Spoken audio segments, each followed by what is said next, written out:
I'd like to call to order this council of the whole. It is October 6th, 2021. We have one item to consider. It's ordinance 2135 to amend the city of Bloomington zoning maps by rezoning 1.31 acres of property from mixed use employment ME to mixed use medium scale MM. Westplex Avenue, Wheeler Mission petitioner. If I understand correctly, Mr. Gerlich is here to give us the thumbnail. Thank you, Mr. Gerlich. You can go ahead if you want. Thank you, Councilmember Smith. So as you mentioned, or has been introduced so far, this is a request for Wheeler Mission for 3 properties that they own on Southwest Plex Avenue. This is just off of West 3rd Street. The petitioner owns 3 properties, 100, 201, and 203 Southwest Plex, and they are requesting to rezone these 3 properties from the mixed use employment district to the mixed use medium scale district. These properties are part of the Westplex former planned unit development as part of the updates to the zoning code that we instituted and just recently completed. We went through rezoning a lot of the planned unit developments within the community to current zoning districts based on the list of uses that was in that PUD. The mixed use employment district was the best match for that. So this was rezoned to the mixed use employment district. So the petitioner, as part of the PUD or through previous approvals, had occupied the north and southern building on this property and had established their use in there. They acquired the building that is in the middle just recently and would like to expand into that building to continue to provide services for the community. This includes both shelter as well as office and education and classroom space. So they need to request a rezone to the mixed use medium scale district in order to allow for the supportive housing use that this is classified as. So the comprehensive plan has this designated as urban corridor, as this is just immediately off of West 3rd Street, which is an arterial road. It's a commercial corridor. The urban corridor has a lot of different qualities and characteristics that are outlined in the comprehensive plan, and I'll kind of go through that a little bit at the end. But the overall, the Westplex PUD was approved for some kind of light manufacturing, some office uses. So that's what you have surrounding this. Further to the east of this, you have an industrial building. To the west along 3rd Street, you have various offices, rental space, restaurants. And then at the end of Westplex, you have a few duplexes. So all of the land that is adjacent to this is mostly commercial in nature. And has been developed with some multi-tenant centers as well as surface parking lot, which this site encompasses. So you can see here kind of an aerial photograph of the 3 buildings in question. As I mentioned, they occupy the north and southern buildings, so the buildings on the left and the right side of your screen, and the building in the center here is what they have recently acquired. So they would like to expand this area to provide additional education room, daycare, office space, community space. So the number of beds that are on the site will not be increasing with this petition. It will simply allow them to kind of use all 3 buildings as one campus to provide some of the services that they provide to the members of our community. So as I mentioned, the comprehensive plan designates this as urban corridor. This area is identified as having great resource or access to roads, utilities, alternative transportation, bus service, all of which are along 3rd Street and along the Westplex Avenue area. There is a sidewalk that leads into to this complex from 3rd Street. That is in mostly good shape. There are some ramps that need improving along the property frontage. We'll work with the petitioners further down the line to work on that. Bloomington Transit does serve this area. There is a sidewalk system along the entire north side of 3rd Street, as well as we just made improvements not far to the east of this for protected bike lanes. So we're increasing access to West 3rd in this area. So there is certainly good access to this area. So one of the things that I wanted to make sure to point out, I'll just kind of go back to the aerial photograph. So the petitioner is requesting to rezone this area to mixed use medium scale. The properties immediately to the east of this are also zoned mixed use medium scale. The properties to the west of this are zoned mixed use corridor. So an even heavier intensification of use along the mixed use corridor zoning district. So the proposal to rezone these three properties to the mixed use medium scale would match identically to the properties to the east and to the west, as well as fall in line with the comprehensive plan. So we certainly are supportive of the request to rezone to the mixed use medium scale as it matches the adjacent properties. And the reason we didn't rezone that to the mixed use medium scale to begin with was, as I mentioned earlier, the list of uses for the planned unit development match those of the mixed use employment district. And so that was the criteria that we had outlined to the Planning Commission and the council as part of the PUD rezoning process, was to match up those PUDs with the uses that were in that district. So, you know, as I mentioned, rezoning this to mixed use medium scale matches the adjacent zoning for both the east and the west side. So in that regards, we and the Planning Commission did not find any problems or interference with the comprehensive plan in terms of rezoning this to the mixed use medium scale. We all certainly acknowledge that there are a lot of challenges to this specific land use, but the rezoning to the mixed use medium scale is in line with the comprehensive plan, matches its zoning on the adjacent properties, and the Planning Commission voted 8-1 to forward this to you with a positive recommendation and the 3 conditions that are listed on the screen and were in the council memo. So with that, I'm happy to answer any questions. Thank you, Mr. Gurley. Council members, would you like to ask questions of Mr. Gurley about the proposal? Mr. Sims? Thank you, Mr. Gurley. Thank you for the presentation, Mr. Gurley. As I recall, in the Plan Commission meeting, in particular during public comment, there were some questions from surrounding business owners, adjacent businesses and other folks in the area with regard to friends of the guests of Wheeler. And I do believe that the petitioner, Mr. Jones, if I'm not mistaken, acknowledged as such and made some statements on some of the things that he was doing to, or that organization was doing to help mitigate some of those concerns.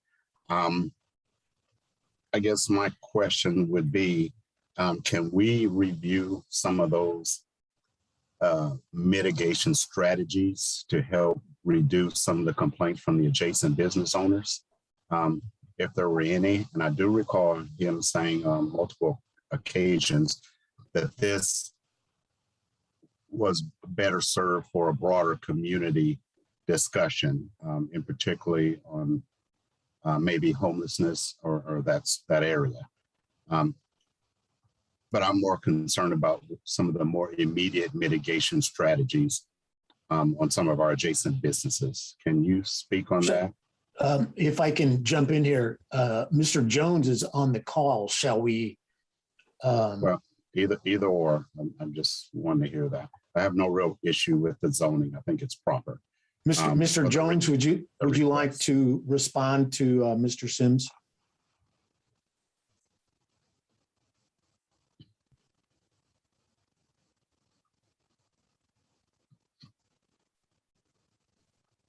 Mr. Jones, are you there? I am. Good evening. Oh, there you go.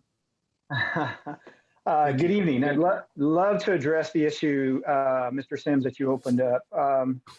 Once again, let me give a little history here. I know some of you may have already watched the zoning meeting, but I just like to give a brief presentation and address your question, Mr. Sims. First of all, I'm Dana Jones. I'm the director at Wheeler Mission. Wheeler mission exists to provide needed goods and services to those experiencing homelessness and the impoverished of South Central Indiana without regard to race, color, sexual orientation, creed, national origin, or religion. As for our local history, Wheeler Mission assumed operations of what was the Backstreet Missions, which had been existent at the current site since 2002. And working closely with the great folks at Interfaith Winter Shelter, were able to take on the operation in 2019. And today, Wheeler continues to be an integral community provider of services to those experiencing homelessness and poverty in our community. Wheeler not only provides shelter, but also is a major provider of meal services, serving 3 meals per day all year to the poor and unhoused. Additionally, we provide day services, day room services to the public 7 days a week. Mr. Gerlich has commented that we provide a daycare. That's not true at this site. We do provide a day room service to the public 7 days a week. These services include showers, clothing, Wi-Fi access, and case management.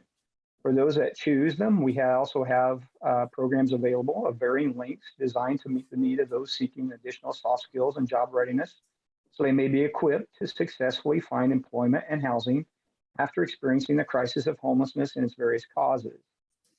Recognizing the experience of homelessness is exacerbated by issues of mental illness, substance use, medical emergencies, and joblessness or underpaid employment, Wheeler collaborates with a huge number of other service providers to assist our guests in overcoming barriers to stability, housing, and other of life's essential needs. As a community partner, Wheeler strives to engage on multiple levels, such as participating as a member of the STRIDE Coalition in addressing the rise of substance use disorders, and just recently as a participant in the Heading Home Plan, organized by United Way and Community Foundation to assist individuals who are experiencing homelessness and housing insecurity. As mentioned, we are petitioning today to have our properties 135, 201, and 215 Southwest Flex Avenue to be rezoned from mixed use employment to mixed use medium scale, permitting the shelter of those experiencing homelessness. This would complete the fulfillment of a dream to provide adequate space, whereas those we serve can enjoy a measure of privacy and comfort while being treated with dignity as they endure the crisis of homelessness and poverty. If approved for rezoning, the new facility will be utilized for our emergency shelter services, housing an 84-bed low barrier shelter. The beds for this new facility will be those from our current 215 property, which will not impact the overall number of people we shelter, but increase the amount of space for people. Additionally, the new property will contain a day room, restrooms, and showers with office space provided, thus enabling us to continue to address some of the issues of street homelessness in our community and providing a centralized location for service dispensation to those experiencing homelessness. Additionally, the added space will assist in the prevention of the spread of COVID and other communicable diseases. So that's just the overview of who we are, what we're trying to do. But Sure. Mr. Sanders addressed the mitigation of what we have been working with our local business owners here in the Westplex area. We just recently have made some changes as far as how we address folks who are on other people's property. Unfortunately, one of the complaints some of our business owners have is that when they call the police do nothing.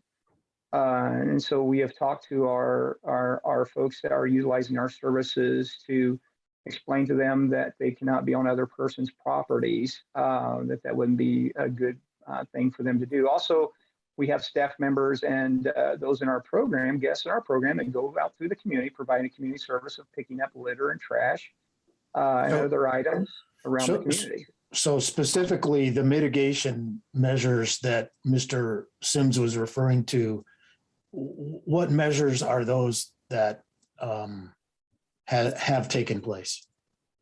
Those are taking place currently.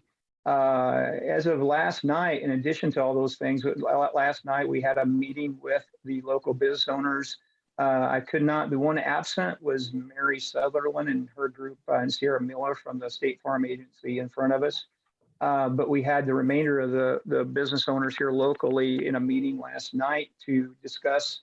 Also in that meeting, we had the mayor's office represented with Mary Catherine Carmichael. We had Jason Lawson with us and from the Director of Public Works. And we also had Sergeant Josh Taylor there with us. we were really looking for how to resolve issues locally, not take on the broader scope of a community discussion, over concerning homelessness. And so Sure. we tried to drill down on just a few items. We came away from that meeting last night with a few action items.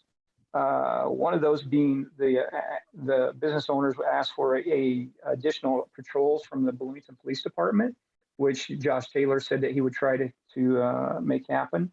We also talked about with Adam Wasson about looking at the property behind, or the land behind Ball fine print on the hill up here off Westplex, to see if there could be something done to prevent some camping situations behind his facility. So we are actively working with that with our business neighbors to resolve some of the issues that they're having.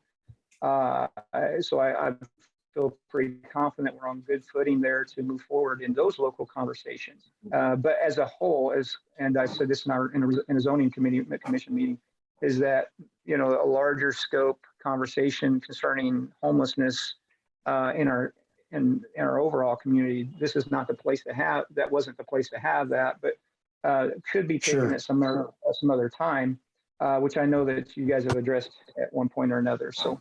Sure. Mr. Sims, did that answer your question? Pretty much. While I was doing that, I do want to thank Mr. Jones and what they're doing over there. It is a big service to our community. So I don't have any issues. I'm quite supportive of that. But a follow-up, if I may, Mr. Chair. Please do. Part of some of the complaints, and in previous conversations, Mr. Jones has pretty much says it's not the guests, but it was the friends of the guests or other folks who wanted to associate with the guests that weren't really involved in the Wheeler mission. So has any of those mitigation discussions and strategies looked at that particular group, friends of the guests? We addressed this somewhat and when we were on our agency level, Mr. Sims, as far as talking with our guests. As far as these folks coming to visit with others who come to our site, that's very hard to control without someone else, meaning the police department, to be a part of that. If there is any crimes being taking place, and this is a big issue, we can't do anything if there's no crime taking place and it's not on mission property. That makes it very difficult to do anything with that situation. So what we've done is we've asked our guests not to be lingering or loitering around other business owners' properties, and that's had some success because I think some of our guests are concerned about that as well. But the point I tell a lot of people often is that there is a small number of folks that are causing most of the problems that we have, not just here locally, but in our community as a whole. The majority of the folks that we serve at Wheeler, the population we serve at Wheeler, are those who are with us for a very short time and are transitioning out and in within just a few days. And homelessness is self-resolving. So that group of people, I get concerned for that when we work with this smaller group of people, that there could be some stigma as far as those folks that are that are experiencing homelessness. So I want to educate on that somewhat. And so to address your question, we have talked to our guests. We have warned them that we don't want to see loitering on other people's properties. We continue to tell them that throughout the course of the day. Our staff is on top of that. I've talked to the other local business owners to ensure that they have a direct communication with me if they have issues. And so far in the last, I think we've done very much better. And I know we have some business owners on here right now that can give us some feedback on that. But I think we've done much better in the last few weeks in that area.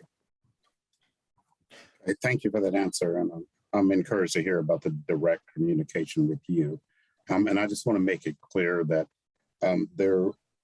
there's no intentions to denigrate or be negative toward any of the populations. I'm simply responding to some of the contact I've gotten from some of the adjacent and nearby business owners and those in the area with you. So thank you very much for your answer.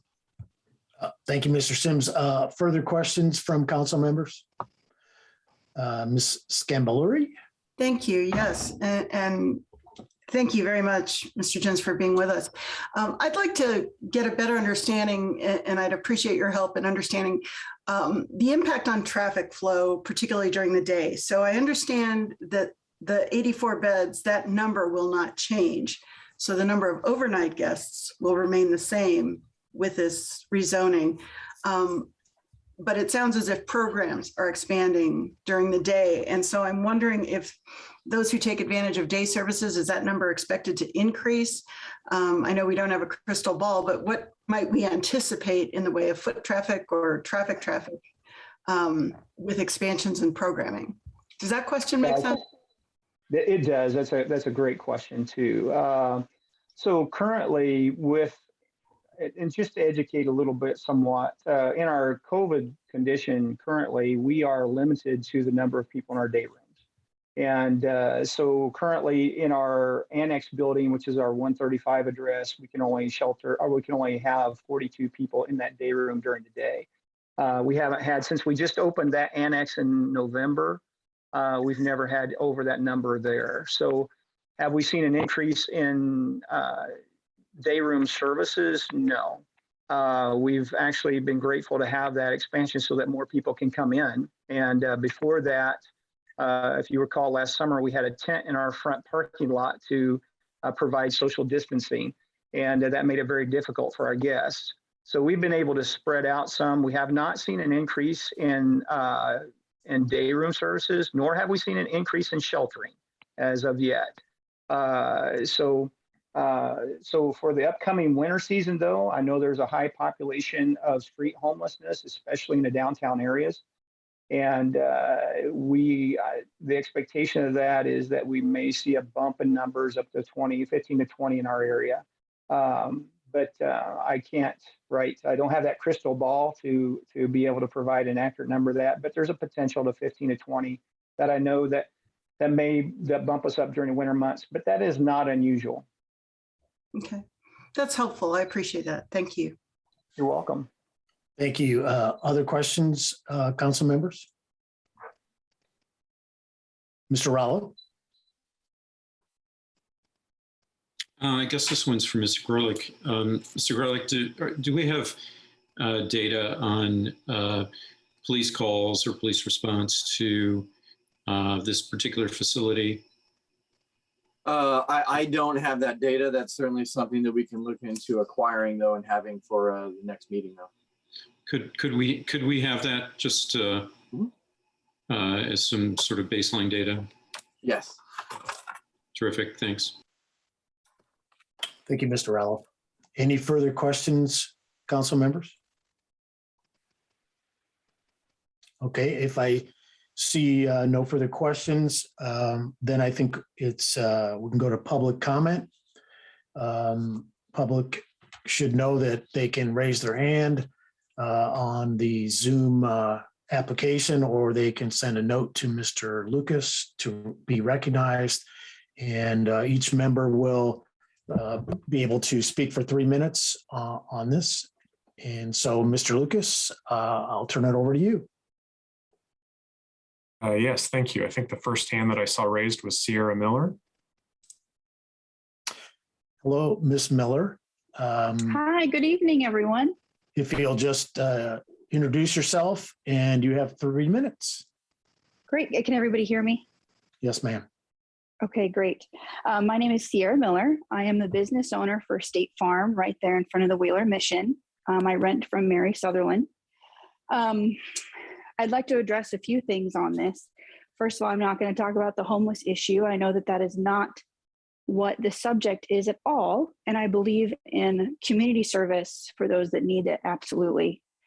As a business owner, a couple of things that I've heard tonight, standing in or being in front of the Wheeler Mission, is First of all, Dana, I appreciate you saying that you've tried to reach out to businesses. I have not been invited to any meetings. The first time I heard about having some kind of mitigation meeting at all was yesterday with minimal notice. So I would like to be part of that moving forward. Absolutely. I'd have to say that the police are called a couple times a week. The concern that I have about the expansion is not the help for those that are homeless in our community. It's about the ability to help them. So what we usually run to in our business, if it's not, it's usually belligerence from maybe drinking or some of the guests or friends of guests being high. When we do approach these individuals and ask them to leave and have to ultimately call the police, we have on a few occasions asked them, especially if we see them sleeping, hey, why don't you go try the Wheeler Mission? You can't sleep here, you can't loiter here. And they are told that they're turned away, which I understand is the policy of the Wheeler Mission, to not allow people in that are drunk or high. However, as a community, if we're really caring about the overall well-being of our community, we would make sure that actions are then taken into place so that those people aren't, quote, dumped in front of other businesses. About a month ago, we had an individual that couldn't even stand up. He was high. I asked him if he wanted to go to the Wheeler Mission. He said that he tried, he was turned away, and it was our responsibility to call the police. We've had situations in the past where people have been turned away. There was once a body found by our back dumpster a few years ago. Some issues that we really have is when people are turned away as well, or these guests or the friends of the guests, from what I'm hearing, which I don't know how we differentiate that, are coming into our office, especially during this time of COVID, without a mask, confronting us, asking us to use our restroom, asking us to use our phones and facility. And that contact is not always asked for. So my concern a little bit is if we're expanding on this mission, we're inviting more guests, that sure, the last couple weeks have been okay. But before this is kind of a consistent issue of a lot of employees feeling unsafe. We've had multiple businesses next to us back out of leasing because they don't want to lease there anymore. We can't really expand on that. Ms. Miller, businesses. You're at about 3 minutes. Okay, no problem. That's Okay. it. That's just my Okay. only concern. Thank you very much for your comments. Mr. Lucas? Yes, next is Mary's iPad. Hello, Mary. You can introduce yourself and you have 3 minutes. Hi, I'm Mary Sutherland. We've had the building at 1602 West 3rd Street. My husband was a State Farm agent there until his passing. So we've been there since the early 90s. I applaud Dana Jones for cleaning up the area in front of the Mission and our office and the surrounding areas. It is the best that I have ever seen. This is not typical. And now that we know he can do that, I really expect him to continue keeping up that area clean. We in the past have gone to the auction at the fairgrounds, have bought livestock, donated it to Backstreet Mission when it's there. So we do have empathy for the homeless. I feel also, I was out of state when we got the call yesterday afternoon about Dana's meeting. And I know my husband and I had several meetings with Dana and police officers and others in our office. Expanding the services versus expanding the beds. This is a distinction without a difference, as it doesn't mean fewer people through the area, doesn't address the loitering, the vagrancy, the littering, the attendant to decrease in property value, utility already present due to Wheeler Mission residents, attendees, and their friends.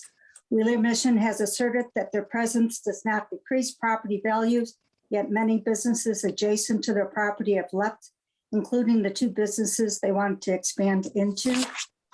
Wheeler Mission has asserted that the vagrancy and loitering are not due to their residents, but due to their friends and associates of the residents. This is a naked assertion without proof, but more importantly, does not change the responsibility for the problem. which is at the root is a Wheeler mission. If Wheeler can't control the people who are residents who visit the residents, they have a poor plan and shouldn't be entrusted with more responsibility in the neighborhood. If a local bar, restaurant, convenience store were allowing littering, public urination, intoxication in the neighborhood, they would be held accountable. This situation is no different. We have heard a lot of anecdotes about the businesses in the area being directly affected by these problems.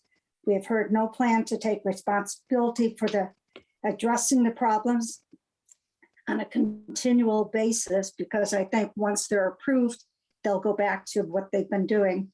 If Wheeler Mission were not here, the problems would not be here. So Wheeler is responsible. Nobody should be allowed to shirk the responsibility of the community and push the burden of their presence onto the others just because they have a compassionate agenda. For this reason, the council must vote no on the rezoning request. This expansion comes with the cost, and that will be paid by the surrounding businesses. This is my source of income. Thank you. Thank you very much. And Mr. Lucas? Yes, next is Steve Sutherland. Thank you, Mr. Sutherland. If you will just introduce yourself, and you have 3 minutes. Yes, good evening. Can you hear me? Yes, we can. Hi, Steve Sutherland. I am the son of Mike and Mary Sutherland. Pretty much raised in Bloomington and a proud resident. Would also like to applaud Dana Jones for the strategic pivot to transition from expansion to simply a rezoning. I can only assume once that rezoning takes place, expansion will have no more red tape. I also have noticed that it is much cleaner the last couple weeks. Really don't believe in coincidences and can only presume that it's a choice and not the bandwidth issue that he alluded to in the zoning meeting. Today, it was mentioned that Mission is a community partner and community service, but yet every time we talk about issues off of his property, it is the excuse, if you will, is that this is a communal issue. The reality is that Mission and Dana Jones should be a leader in the community. They should be an authority in helping the bigger societal issues of an increased challenge of homelessness in Bloomington. But for whatever reason, he can't even handle his own block. In the last call, the zoning call, you preached dignity and respect. And today you mentioned residents should have privacy and comfort. However, you don't even allow that to your business neighbors. I would completely concur with Sierra's assessment that the real concern is the ability to service and provide these social services. And I want to just throw a couple stats at you because we're heading in the wrong direction. And all of these were pulled from the financial statements off the Mission Wheeler website. And we're in a decline from their effectiveness from 2019 to 2020.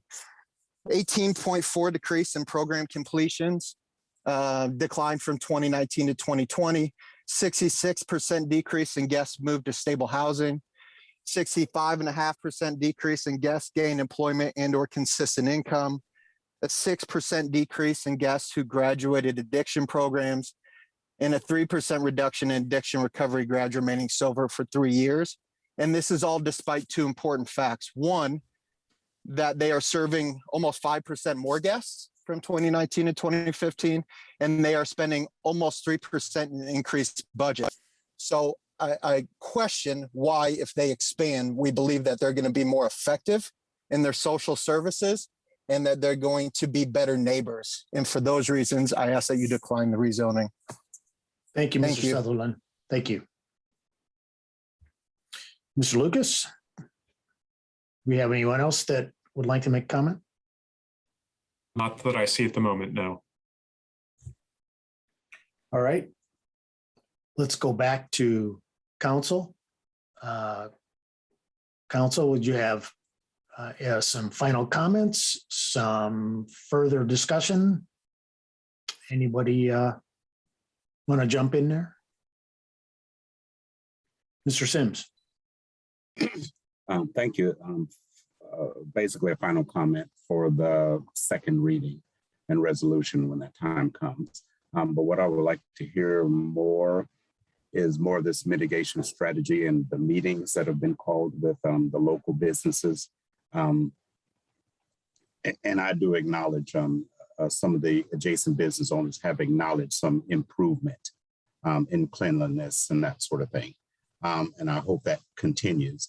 But the business owners we heard from tonight are just right out front of Wheeler Mission, and they stretch farther to the west, even some to the east, even a little bit to the south. But I'd like to hear more about mitigation strategies with those adjacent businesses that are close by, and more of a group discussion as opposed to with just those three members, if that makes sense. So I'd just like to hear about that, deeper mitigation strategies or plans, if you will. And again, there is no blame to Mr. Dana or to Mr. Jones or anyone else. Just responding to some of the queries that I've received from adjacent business owners as we move forward. So thank you. Thank you, Mr. Sims. Further comments from council members? Ms. Sandberg? Certainly, this is an issue that plagues this community and many others. And of course, we all know we've come through some very difficult times. COVID has made life much more complicated for people who are stable in their lives, much less those who are experiencing mental health issues, addiction problems, homelessness. It can be overwhelming at times. And I do know in my conversations with Mr. Jones, he is doing his level best to treat his guests with the respect that they deserve and offer them the assistance that they truly do need.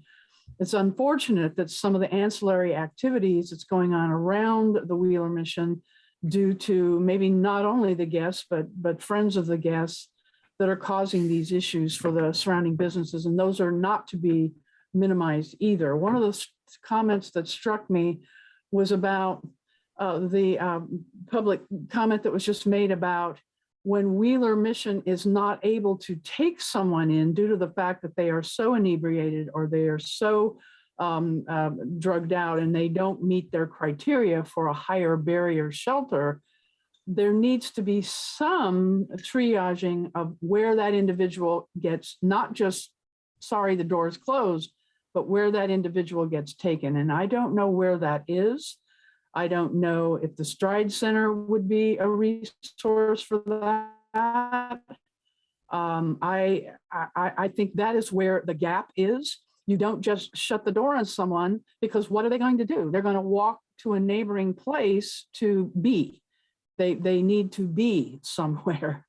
And if they're being somewhere in the condition that they're in is causing them to be belligerent and to be hostile to the customers of the stores, that, of course, is where the rubber's meeting the road here, and where we need to take a look at where are transportation options to get these individuals who don't meet the criteria to be in Wheeler to be somewhere where they can detox, where they can dry out, where they can sober up, and not be a problem for the surrounding community. And so I'm glad to hear that our community resource personnel was at this meeting, that Adam Wason was there, that the BPD was there. Of course, we know BPD have other problems. They can't be the be all and end all, and especially as someone mentioned, if there's not a crime being committed, that is not their purview either. But community nuisances do have a special category that I think there are many, many gaps in terms of the provision of services in our community that we all need to take a look at. And mitigation is a good word. We all want individuals to be good citizens, to be good neighbors. We don't want them to cause problems for their surrounding citizens. But we simply don't seem to have the capacity in this community to deal with all these intractable problems that we're dealing with here. But tonight, our purview has to do with the rezoning issue, not some of these intractable social problems. I wish we did have those solutions we could offer tonight. and in the next meeting when we discuss this further. But thank you so much for everyone who's participating, showing up, being a part of the solution here. I appreciate you all. Thank you. Thank you, Ms. Scambolari. Yes, thank you. Mr. Gerlich, can you pop back in, please, if you would? I'm going to stumble over thank you. I'm going to stumble over this question a little bit, but please bear with me. The question before us is a rezone from mixed use employment to mixed use medium scale, right?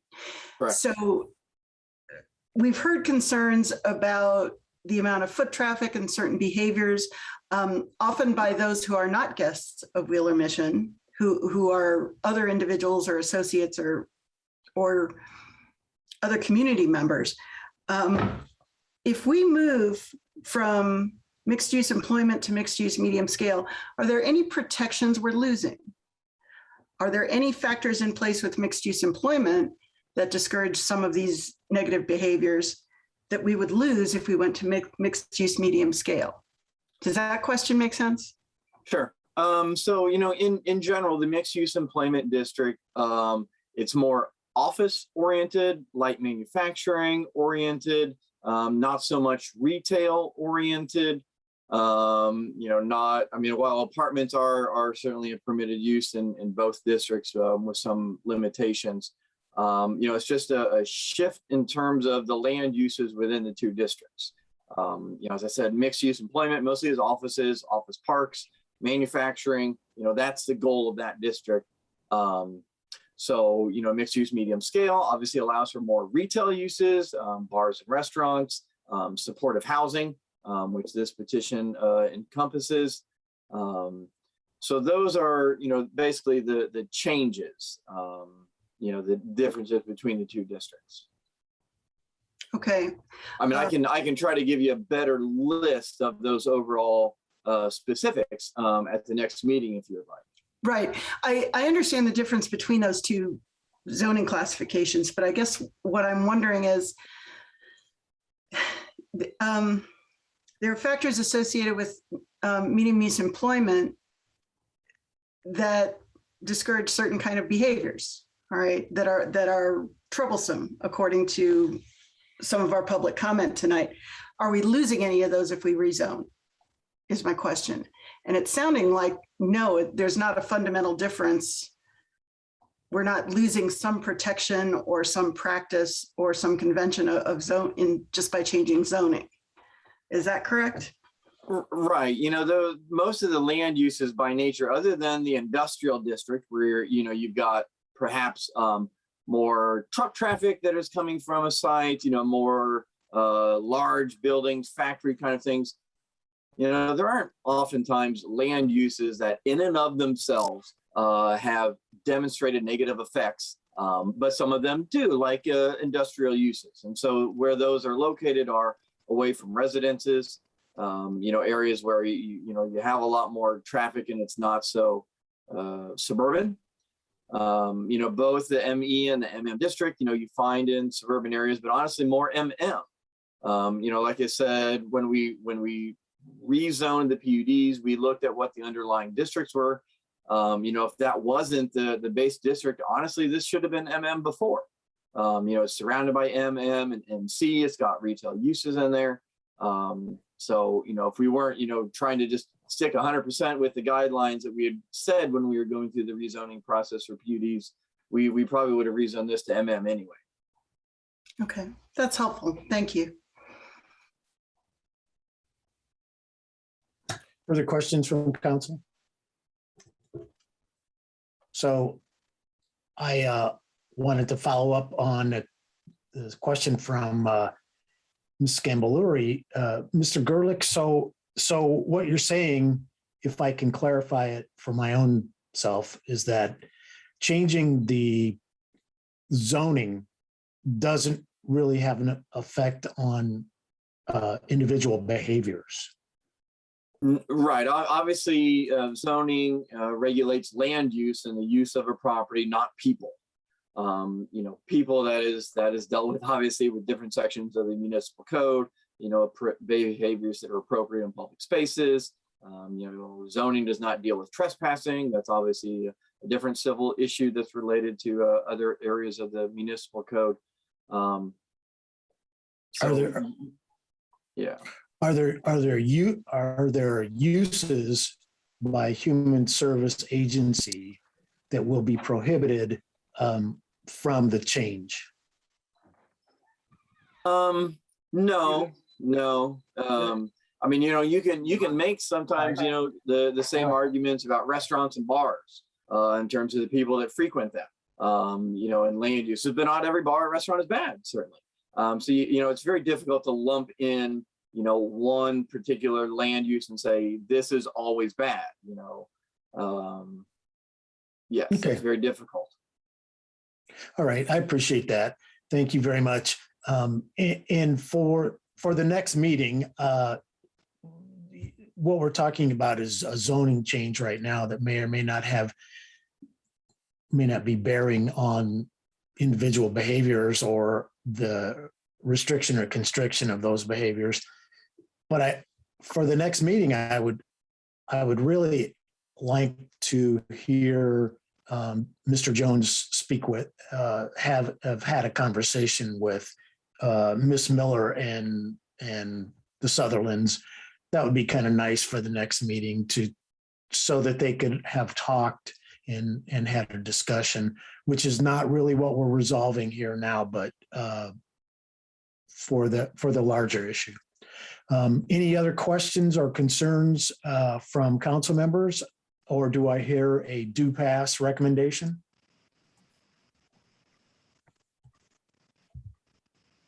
Move to pass. Second. Second. All right, I will call you as I see you on the screen. Ms. Scambaluri? Sorry, I'm going to pass this evening. Thank you. Ms. Sandberg? Yes. Mr. Flaherty? Yes. Ms. Piedmont Smith? Yes. Mr. Sims? Pass. Mr. Rallo? Pass. Ms. Rosenberger? Yes. And I'm going to pass as well tonight. And can somebody add up that score? 044. Oh, thank you. I did not write that down. That was a trick. I didn't write it down. 044? No, there were No. yay votes. Do you mean 404, Councilmember Piedmont Smith? Yes. I'm sorry. Yes. Yes. My apologies. Okay, so the do pass is 4 yes, 0 no's, and 4 abstains. Correct? Okay, thank you very much. Do we have any other business that we need to conduct at this point? I think the answer is no. So as chair, let's adjourn and we'll see you next week.